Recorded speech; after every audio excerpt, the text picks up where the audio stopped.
Hello, children of God. You've probably heard of opposites, right? Things that are entirely different from one another. So, for example, if I said, what's the opposite of dark? You'd say light. Or if I said, what's the opposite of something really wet? Well, probably something dry. What's the opposite of something very loud? Something very quiet. What's the opposite of something that is very heavy? Something that is light in weight this time rather than color. Or what's the opposite of very, very sad? Well, probably very, very happy. Now, have you ever felt sad? My guess is you probably have. Everyone feels sad sometimes. Have you ever wished that you could just snap your fingers and turn that sadness into gladness? Become suddenly joyful and happy again when you're feeling really down in the dumps? Or, maybe you've even had someone tell you that you should do that yourself.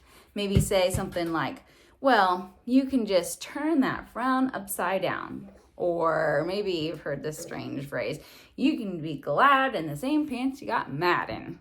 Sometimes my grandparents used to say that. And sometimes that can be a little frustrating because it's not that easy, right? If you're feeling really upset, really sad about something, you can't just flip a switch and suddenly feel all happy and okay again, right? We can't do it on our own.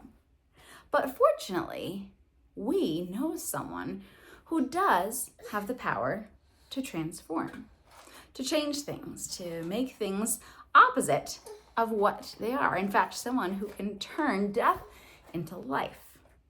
And of course, you can probably take a guess at who that is. It's God.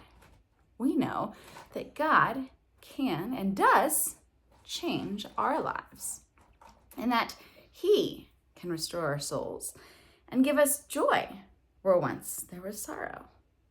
In the Bible, there were a lot of prophets who spoke, special people that God sent as messengers to His people to tell them things, sometimes things that weren't really that great to hear, sometimes things that sort of predicted future events, and sometimes they were messages of hope, messages of joy in dark times that would help the people. Now, one of these prophets was named Jeremiah. Jeremiah had a particularly challenging life. He dealt with a lot of difficulties. In fact, so much so that we often call him the weeping prophet, a man who knew a lot of sorrow and who spoke to the people of Israel in some very hard times. They were facing a lot of sorrows, a lot of sadness, a lot of things that weren't easy to deal with. And Jeremiah gave them messages from God, but there were some hopeful messages too. In chapter 31, Jeremiah talked about how God had promised them to make them new, to do things that would restore them, that even though the people felt very far away from God, that He was going to bring them back, bring the people back, and that there would be reunion and restoration, and that sorrow wouldn't last, but joy would come and take its place, that there would be dancing and gladness, and everyone would come together again to worship God, to know that He was the one that would make all those things new. And so it was a wonderful message for the people then to hear, and it's a hopeful message for us to hear now as well, because we know that we're not always going to be happy, and sometimes sadness will come, sometimes hardship and pain will come, but that in the end, our hope is in the Lord. We can't just transform ourselves on our own. We can't suddenly make ourselves happy if we're not feeling it. But we know that true joy is found in Jesus, that God is the one with the power to renew us and restore us, to make things new and to replace our frowns with smiles. Doesn't mean we'll never be sad, but in the midst of our sadness, God is there. He is with us, and he promises to comfort us and to bring us joy again. And when we're sad, we can bring that to him.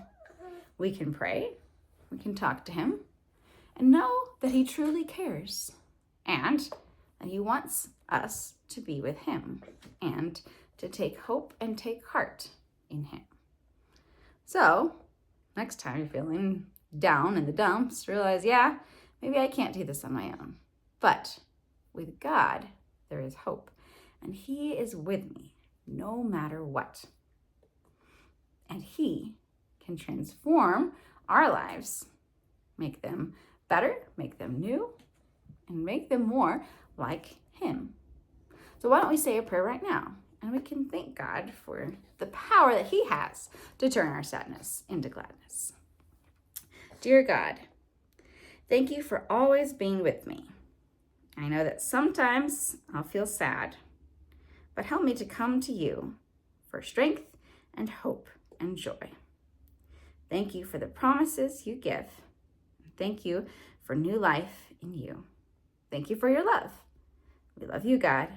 In Jesus' name, amen. So, a little message from the prophets then and for hope for us now. Now, go make some disciples. Have a wonderful week, and we'll see you next time.